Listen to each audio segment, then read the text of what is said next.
Though Vladimir Putin has won his 5th term in office, if you count his interregnum with Dmitry Medvedev, where he was really running the country anyway as Prime Minister.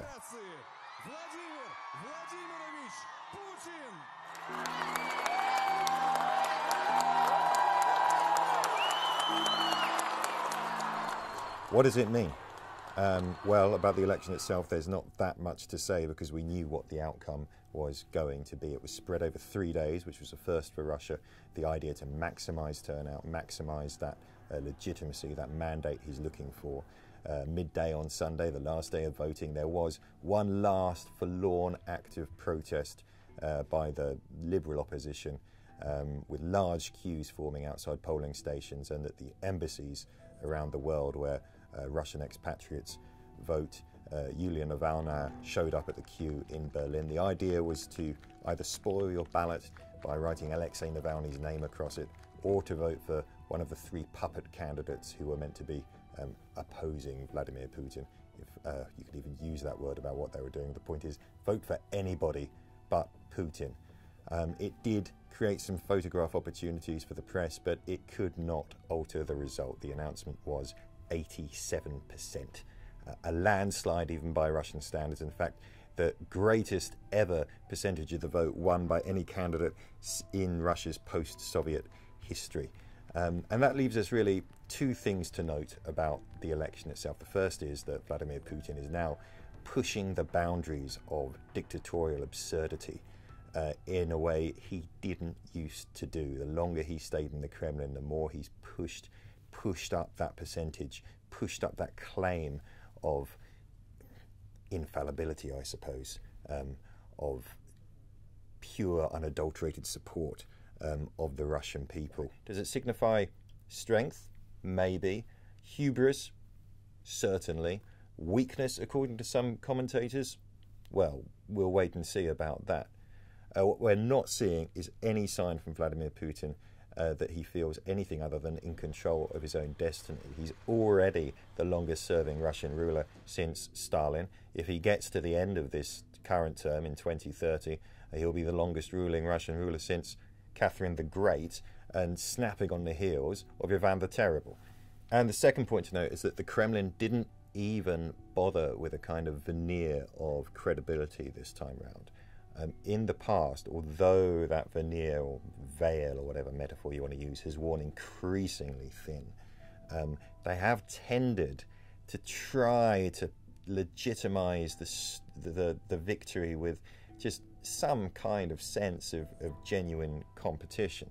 And they generally do that by fielding somebody to kind of represent the views of genuine critical voices. In 2012, that was the oligarch Mikhail Prokhorov, who suddenly emerged as a candidate who was saying things genuinely critical of the regime, genuinely criticizing their record in power in ways that were pretty persuasive. Of course, he wasn't allowed to win. Then he shuffled off stage. In 2018, it was the socialite Ksenia Sobchak who played exactly the same role and later revealed that her entire campaign had been basically greenlit by the presidential administration. The idea of those candidacies was always to kind of corral the liberal opposition vote. This time round, it looked for a while like Boris Nadezhdin was going to play that role, but when his campaign began to gather steam as a kind of vehicle for anti-war sentiment, they quickly found a reason not to allow him on the ballot. So Vladimir Putin was up against 3 obscure men who are all as loyal to him as anyone else in Russia's highly curated political system. There was not even a pretense, really, of genuine competition. That is, of course, how Vladimir Putin has cemented his grip on power for so long, by systematically weeding out genuine opposition. It leaves Russian voters with that sense of, well, if I look at the field, what's the alternative? I guess I'll vote for Putin. It's served him in very good stead, and it has brought him to where we are today. So that's the election itself out of the way, but what's much more interesting is what comes next. What is Putin going to do with his 87%? Well, the first thing he's going to do is kind of already doing just by announcing it. He is banging the table in front of Russia's elites, saying, look, I'm here to stay. There's still only one man in town who runs this show, and I'm not going anywhere soon. That's pretty important, because the moment that feeling begins to slip, people will start beginning to hitch their wagons, you know, to other candidates looking for a way out. That's how these dictatorships eventually come down and crumble. No sign of that here. His power is cemented amongst the elite and the public. The other thing is, Vladimir Putin's got a habit, like most politicians to be fair, of waiting until after elections to do big unpopular things.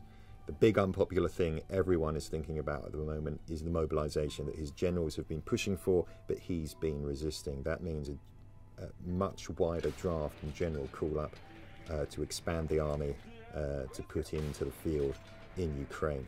So there's definitely a fear that Vladimir Putin's 5th term in office is going to be more of the same. More aggression abroad, more repression at home. And there are worrying signs that suggest that he's planning something big. The death of Alexei Navalny, the arrest of a dual Russian-American citizen, the systematic repression of the right-wing pro-war nationalist voices who were critical of the Kremlin. All of this wasn't really about an election that he would have secured a victory in anyway.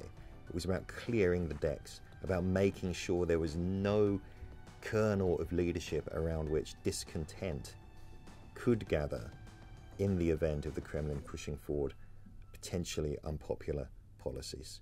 And that has got a lot of people nervous, even though they're not quite sure yet what he's planning.